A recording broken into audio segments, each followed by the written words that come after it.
I've been at a Goodwill Bins grand opening, I have been at an Amazon liquidation grand opening, but I've never done a retail store grand opening except today. The store is about to open its doors for the first time. I'm gonna take you in and let's see what we can find.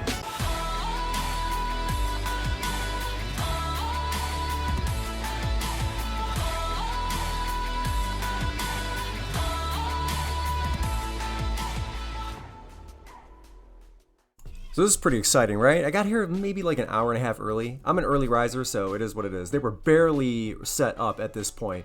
Sunny 95 local radio station was there, emceeing the event, getting everything set up for the CEO to speak outside and remind us how important it is for us to continue donating to his cause. So make sure you continue to give to him and his establishment. Selfies all day long, line getting really long now, almost wrapping around the truck and across the street.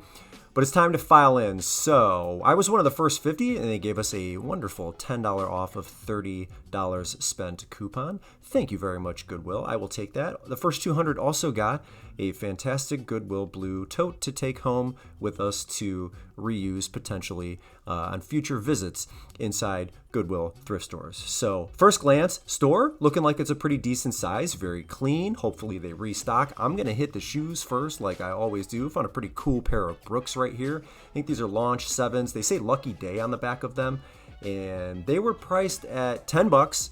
I have mine listed for $45, so I'm going to grab those. I'm also going to grab these Hokas. These are Hoka Tour boots. They were a men's size 8. They've got these marked up to $20, I think. I have mine listed for $80. These are great sellers. I'm not going to have any problem moving them, so I'm going to grab those as well. Another pair of shoes here coming up that I want to show you. A pair of very nice red suede New Balance shoes, but the Hokas are a no-brainer. I'm going to scoop the New Balance. They are 996. You can see it's like a red on red color scheme here. Pretty sweet.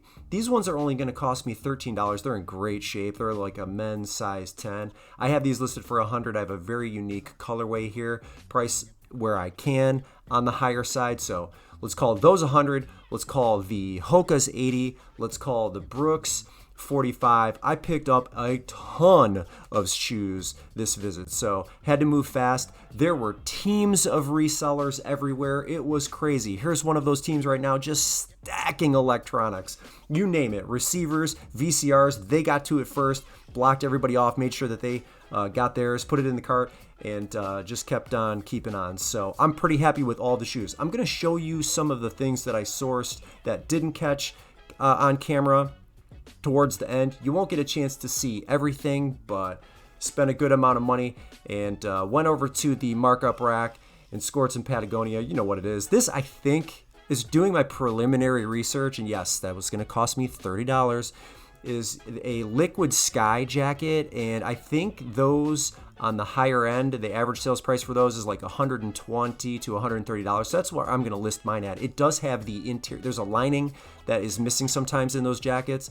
The one that I just sourced has it. It also has the hood. So we're in good shape there. I'll pay the $30. Yes, it is what it is.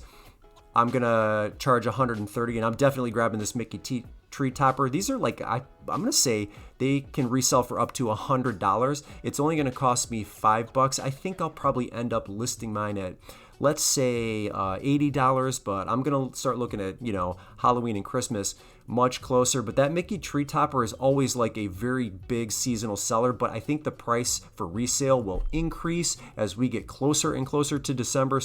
So far so good, but I'm noticing a trend here very early on in this trip. One of the things I'm noticing is like the shoe prices are a little bit on the high side. Actually, they have a lot of things marked up, but there's also a lot that is absolutely fairly priced. So we're doing good so far. Let's keep it moving. One of the smartest things I've seen a Goodwill do in recent memory here is separate or at least move the children's stuff sort of not out of line, out of sight. They have like this separate room off of the entrance where they have all of the kids stuff, the plush, the toys and everything. So I don't know, I think that was a good move because sometimes like this area in every store gets just destroyed by, it's really more unsupervised kids than it is anything else. But moving it into this other room was kind of smart. I don't see anything that catches my eye, so I'm going to move and go back into the sporting goods here. I'm going to grab this Louisville Slugger. It's a Omaha TPX. It's a 3330. The grip doesn't matter here. This is actually one of the things that is fairly priced. $4 for me. I think I'm going to list it at 30. Yeah, we're moving sort of out of baseball season, but I'm still going to pick that up because I think I can get 30 for it, and I think I can get 50 for the Wilson glove here. It's an A700 for left-handers. It is in really nice condition. This was marked, was it $7, I think? So 30 on the glove, or 30 on the bat, 50 on that glove. And the left-handed glove seems to sell for the higher price than the right-handed glove on that A700. It's just my experience, but super crowded in here. And on day one, you can sort of expect that there's going to be lots of good items, not just for resellers, but just to purchase in general on the first day or on opening day. So I'm also going to grab this, like your standard, not your standard, but this is like the Holy Grail Wagnerware Magnolite stock pot. It doesn't have the trivet inside, so there's that. Then it's $35.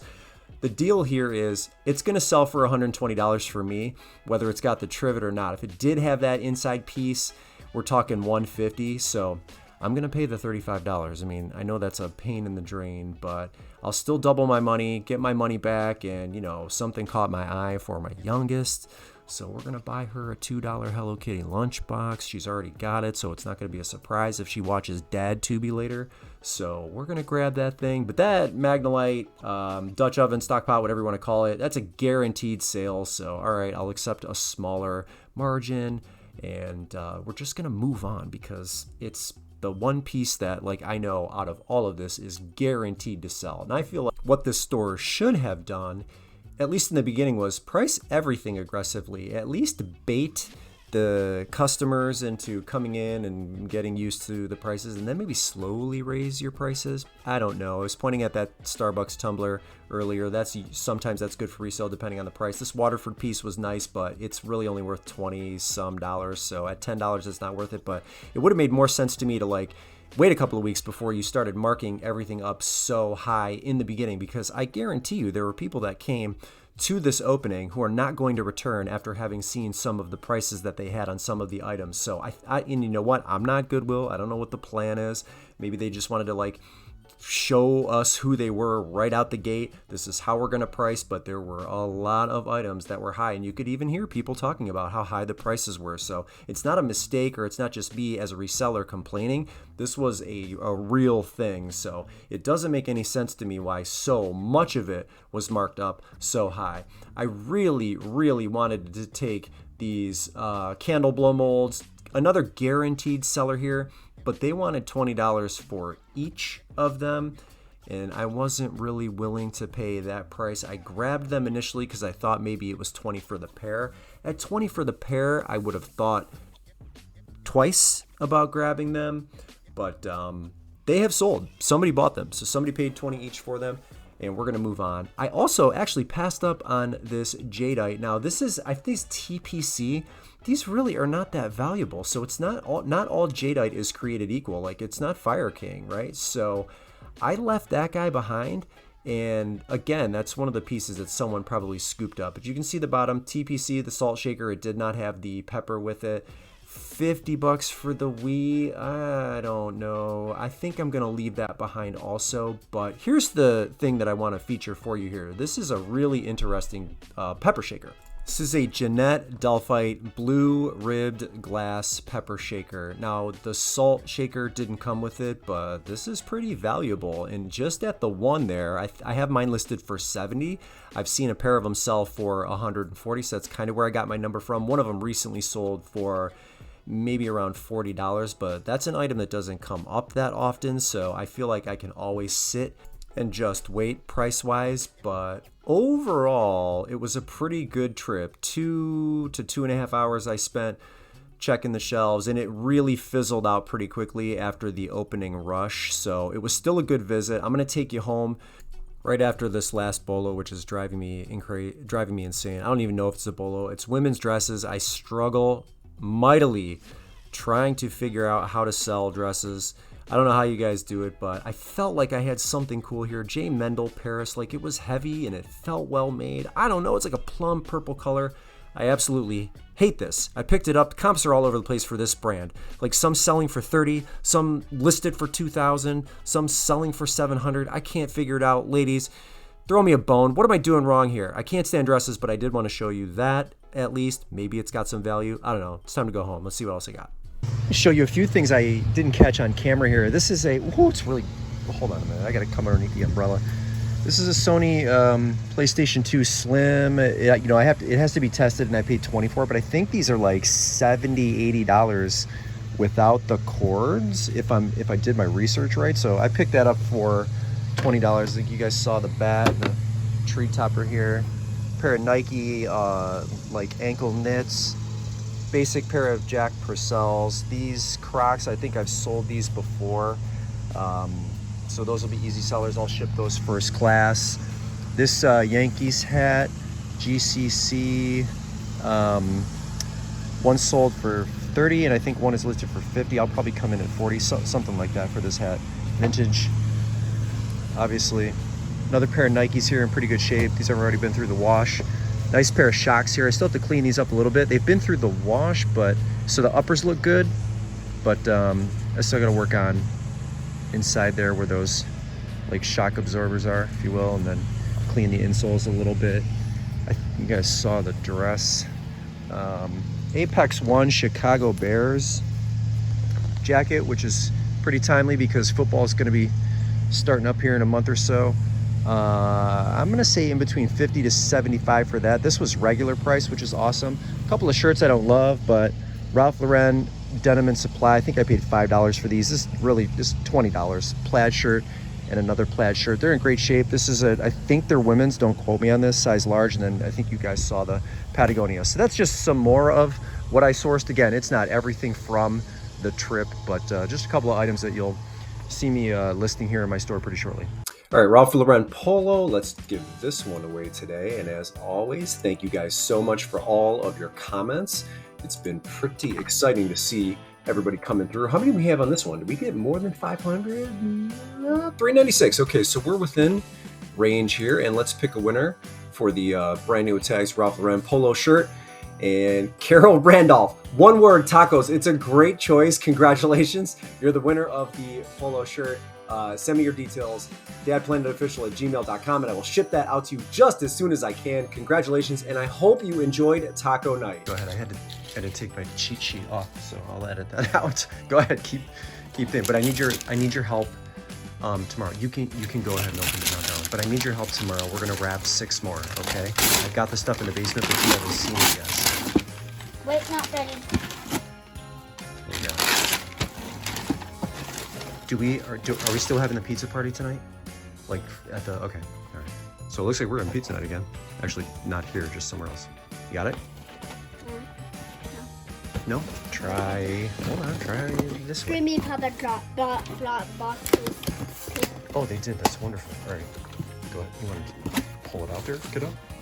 I don't remember what's in this. This box has been here for a long time. What do we have? Oh, we got some, okay, we got Lululemon. Got 2 pieces in here, actually. Lululemon, these are like leggings or pants. I don't remember exactly what style this was. Gwenny, thank you, honey. Do whatever you need to do to get ready, okay? And then this Lululemon sweatshirt, we got fall coming up. This is in great shape. I don't remember if I sourced this on camera or not, or these ones, but it's a Lululemon set. These pants are pretty long. Anyway, you get 2 in this video here. It looks like the tag just came off. Sorry about that. Anyway, it's a size 8. It's in great condition. Sweatshirt. 2 Lululemon pieces. And yeah, that's the giveaway for today. All right, it's your time to complain. What is your biggest pet peeve? It can be a list. If you've got a few of them, just let me know in the comments what they are. I'm going to tell you what my biggest pet peeve is right now. It's people in public talking on their phones on FaceTime with the speakerphone on. What on earth are you people doing? Especially in quiet environments.